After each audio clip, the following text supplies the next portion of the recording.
Around 5:30 on June 1st, hundreds of members from the Nantucket community gathered at Tom Nevers Field to peacefully protest the oppression of African Americans in the United States and call to action citizens of all races.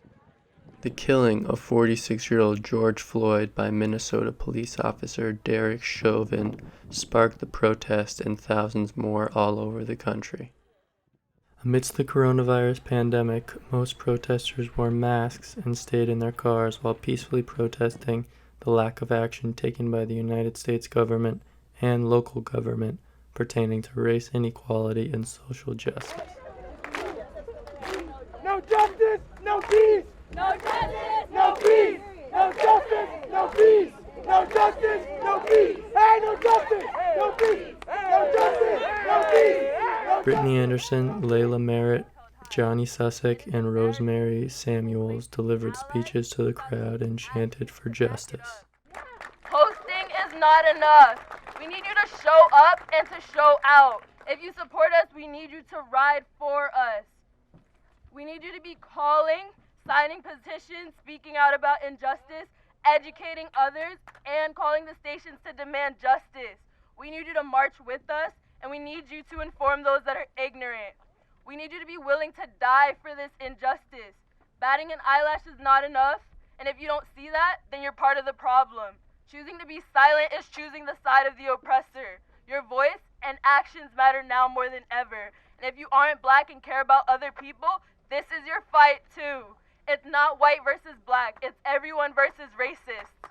How many more people have to die before this change? How many more people have to die before this change?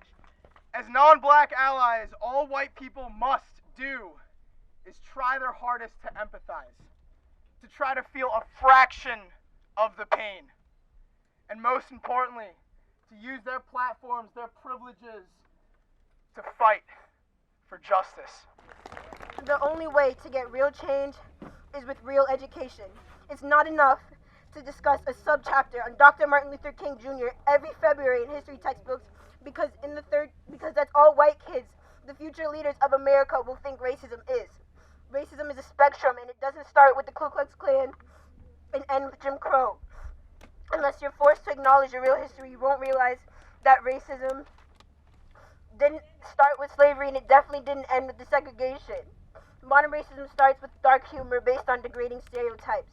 It starts with that joke, the one that despite how uncomfortable we feel, we can't call out without seeming too sensitive, so we laugh along. It segues into complete disrespect to your black peers by saying the N-word, even furthermore, not calling out your non-black friends who do. Unfortunately, it ends with a man bleeding on the ground gasping, "I can't breathe," again. I did not want to believe that racism exists in this community, which people told me. But after seeing what happened to my son, I realized it's true.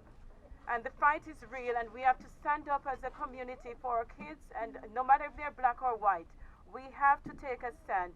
And I'm here to tell you that the fight is not over, and if it takes me until I attempt my grave, I'm going to fight for my son and for all those kids that were being exploited by the Nantucket Police Department. The fight is on.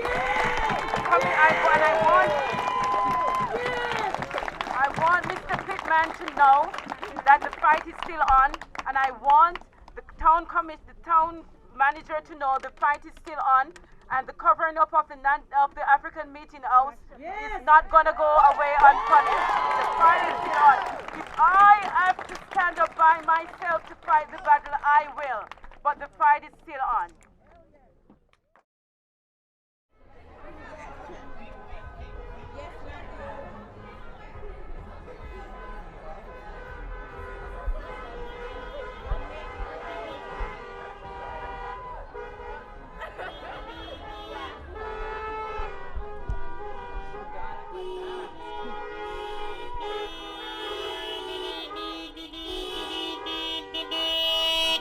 Beep, beep, beep, beep, beep, beep, beep.